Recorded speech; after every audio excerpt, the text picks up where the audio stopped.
I can't confirm that she gonna stay or go. One thing I can tell you, it is a whole lot of drama. Now, that is what has been going down with the Indiana Fever. Now, we know that the CBA current negotiations is still happening behind the scenes. There is no new deal done. They have, I believe, until January 9th to figure out this deal. That's in about 2 weeks or so. Now, with that being said, man, the Indiana Fever has definitely been kind of quiet, man. Sophie Cunningham. Recent developments surrounding Caitlin Clark have generated significant attention, particularly regarding her interaction with teammate Kelsey Mitchell. The situation has created buzz across sports media, especially concerning events happening in Indianapolis. Today marks Christmas Eve, making it an appropriate time to discuss the latest updates about Caitlin Clark. Recent reports indicate that Kelsey Mitchell has returned to public discussion following information that emerged from her previous Instagram account, which contained some troubling statements. Multiple media outlets have suggested the possibility of Mitchell departing from Indiana, though nothing has been verified at this stage. The situation remains uncertain, but considerable conflict has developed within the Indiana Fever organization. Definitely been doing her runs. We'll play a little bit of Sophie Cunningham clips here, but I want to head to the Indiana X account, man. We haven't really been over to the Fever X account in a mighty long time here on the channel. I ain't gonna lie to you, man, and we ain't been paying attention. But I just want to see, before we get into this Kelsey Mitchell, Caitlin Clark story, what the hell has been going on with the Indiana Fever during this offseason, man. Let's read it. It says, having fun together on and off the court. The court during this All-Star week. Behind closed doors, collective bargaining agreement discussions continue without resolution. No agreement has been finalized yet, with a deadline approaching around January 9th, roughly 2 weeks away. During this period, the Indiana Fever has maintained relative silence. Sophie Cunningham has been active with her training activities, but attention recently shifted toward the Indiana social media accounts. The Fever's online presence hasn't received much monitoring lately, so examining their recent offseason activities provides valuable context before exploring the Mitchell-Clark situation. Their posts reflect on memorable moments, including activities during All-Star Weekend. The court during this All-Star Weekend, Lexi Hall made us proud in the three-point contest. Sydney Colson performed her first ever comedy set at the Fever Fest. Leah Boston, Caitlin Clark, Sydney Colson, and Kelsey Mitchell appeared on Good Morning America, though. So they're kind of doing a recap of the season. This 3-and-D specialist is one of the top 3-point. Now, and Rob Good Morning America. We'll see y'all soon. Tune in.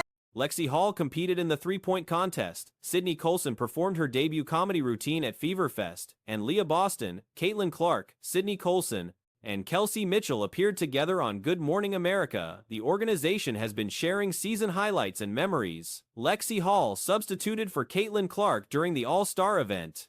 Brianna Turner has kept a low profile recently, as has Sydney Colson, who remains with the team. Chloe Peterson has been performing exceptionally well overseas. Playing in Australia, Peterson has been dominating, recording impressive statistics including 15 points in one game with 3 3-pointers and 5 rebounds. Good Morning America. We'll see y'all soon. Tune in. Okay.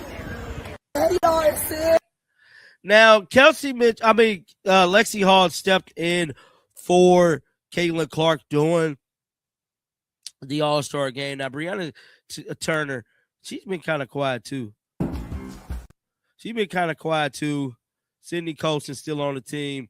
Chloe Bibby been balling, man. I almost made a video about Chloe Bibby. So if you guys don't know, Chloe Bibby is playing over in Australia. She continues as an active roster member while excelling internationally. Damaris Dantas also posted solid numbers overseas with 9 points, 5 rebounds, and 2 steals, likely while representing Brazil's national team.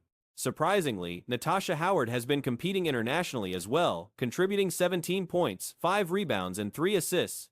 The organization posted asking fans worldwide about their locations, attempting to engage their global audience. They also shared nostalgic childhood photographs of various players. The main story centers on Caitlin Clark's public message regarding Kelsey Mitchell's unrivaled debut. Yeah, she's balling, bro. She's still on the basketball team. She's definitely still on the basketball team. But Chloe Bibby has definitely been on a roll, bro. She had 15 points. She was 3 for 3 for 3, 5 rebounds, bro. She's been balling overseas. Now, she's not the only one. Now, Dantas, she had 9 points, 5 rebounds, and 2 steals. I believe she still played for the Brazilian national team. I didn't even know. Clark demonstrated clear support for Mitchell, who is scheduled to participate in Unrivaled this season. This marks Mitchell's first involvement with the league, suggesting substantial financial incentives convinced her to join. The Indiana Fever star won't be competing in basketball during the WNBA offseason, but she's clearly prepared to support teammates competing in other leagues. Clark appeared in only 13 games during 2025 because of various injuries and declined joining the 3-on-3 Unrivaled League despite reportedly receiving strong recruitment efforts. Speculation exists about potential participation in 2026 after skipping the inaugural season. Given Clark's focus on rehabilitation and returning to full fitness, her decision to decline for a second consecutive year seems reasonable. Team. I didn't even know Natasha Howard was overseas, but Natasha Howard, 17 points, 5 rebounds, 3 assists. For whatever reason, they still go overseas. They said Fever fans are everywhere around the world. Where are you from? So they're trying to have some engagement with the fans, bro, from what I'm seeing. But yeah, bro, they did some. I thought these was pretty dope. So these are some photos of the players whenever they was kids. But we finna get into. While Clark won't participate in Unrivaled, several teammates will. Lexi Hall, Leah Boston, Kelsey Mitchell, Ari McDonald, and Michaela Kelly have all joined.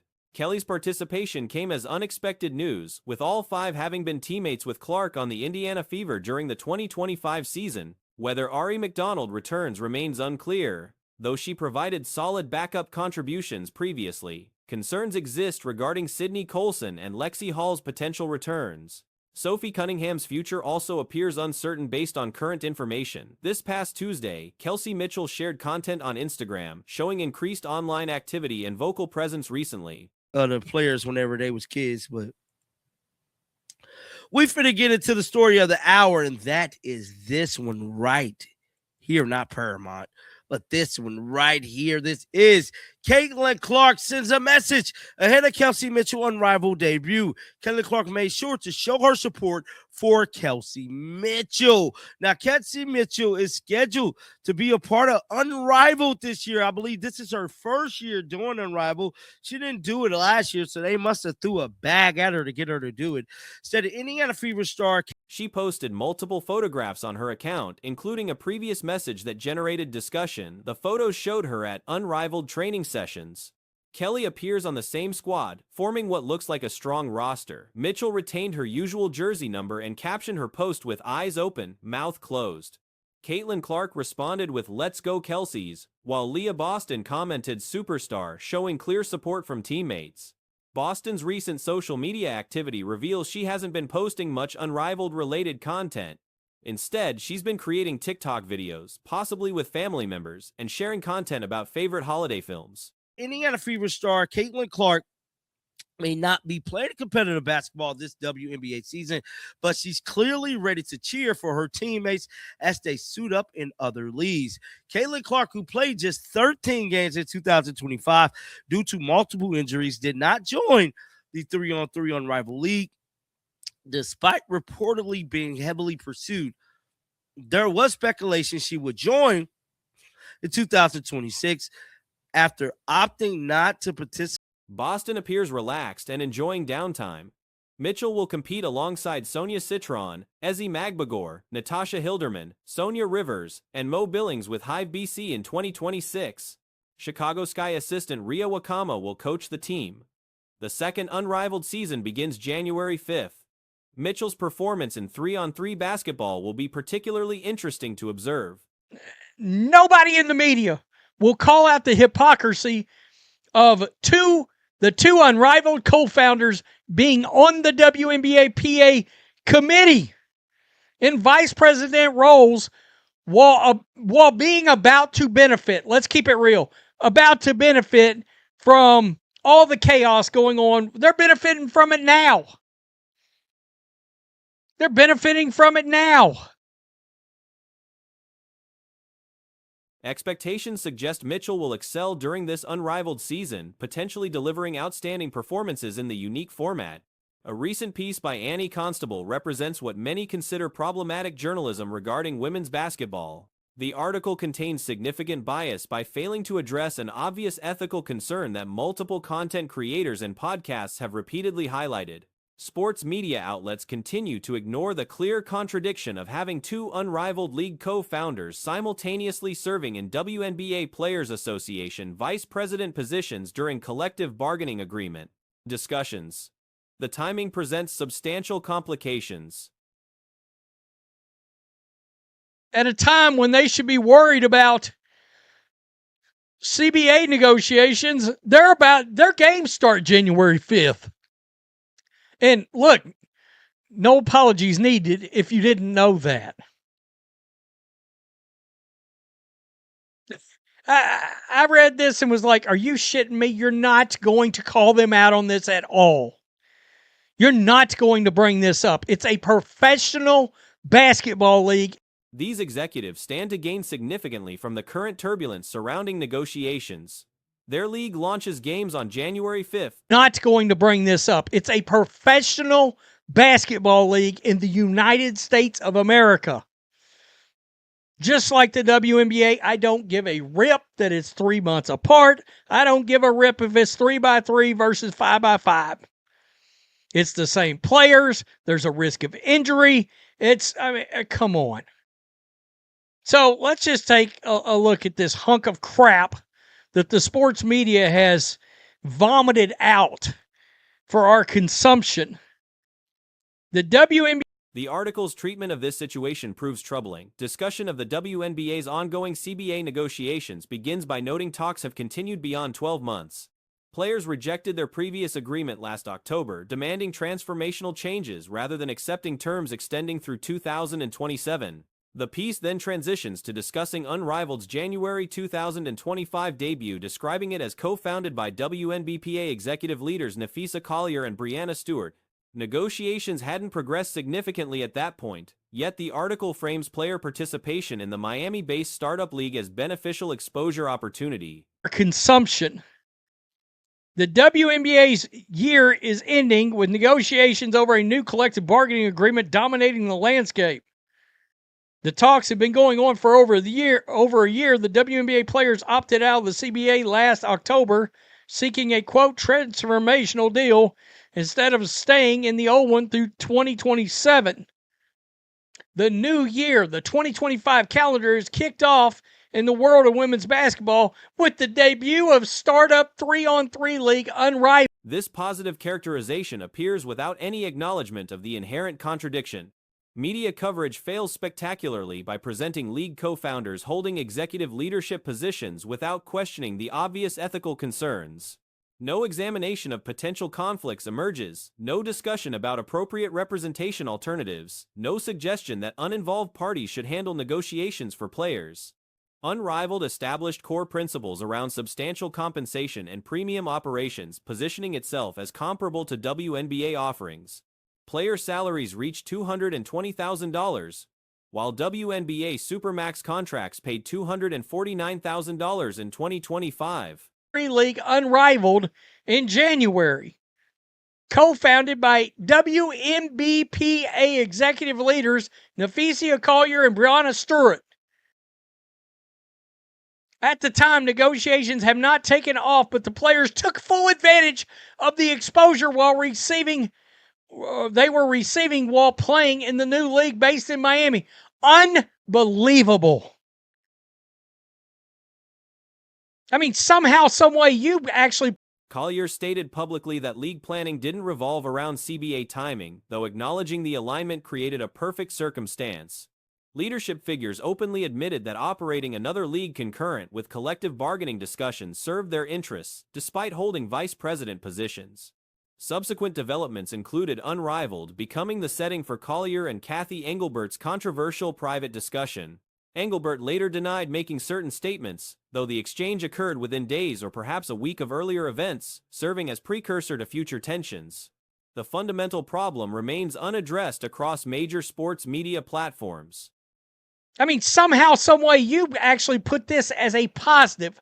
That could come out of your mouth, that the Unrivaled co-founded by WNBA executive leaders, and not a drip or drap of calling them out for the conflict of interest here. God, the media sucks. Two of Unrivaled's foundational principles were high salaries and elevated Front Office Sports, ESPN, and similar outlets maintain complete silence on this matter. The absence of critical examination represents a significant journalistic failure. Such coverage actually damages women's basketball credibility rather than supporting it. The situation creates perceptions of absent standards, questionable ethics, and unclear values. Behind closed doors, numerous players likely object to these two individuals controlling WNBA negotiations while owning a competing league. Operation, both rivaling what the WNBA was able to offer players. Unrivaled paid its players $220,000. The WNBA Supermax in 2025 was $249,000. Quote, "We didn't plan the league based on the CBA negotiation," Collier told the media at the time, "but when we saw that the timing was lined up, we said it was a perfect opportunity." Think about this. This is people in... However, public criticism remains absent because supportive media coverage like this article makes speaking out dangerous. Any player raising concerns would face immediate backlash from certain fan segments accused of undermining women's basketball development. The reality is that accepting such obvious contradictions without question diminishes the sport's legitimacy. The article's failure to address even basic questions about representation conflicts speaks volumes about current sports journalism standards. Placing league founders in positions negotiating with their own competitive interests goes unquestioned, unexamined, and unchallenged. This is people in leadership acknowledging that the start of another league and the playing in another league is good at the time that the CBA negotiations are going on. And their VPs. What wound up coming out later in the year was Unrivaled was also served as a backdrop for Collier and Kathy Engel. This represents precisely the type of biased coverage that erodes credibility and makes serious analysis impossible. The thickness of agenda-driven reporting in this piece becomes impossible to ignore, yet mainstream platforms continue producing similar content without accountability. Professional sports require clear ethical boundaries and transparent governance. When media refuses to identify obvious conflicts, it fails its fundamental responsibility to audiences. The unrivaled WNBA situation demands scrutiny that continues to be absent from major coverage, creating a vacuum where legitimate concerns go unvoiced and unresolved.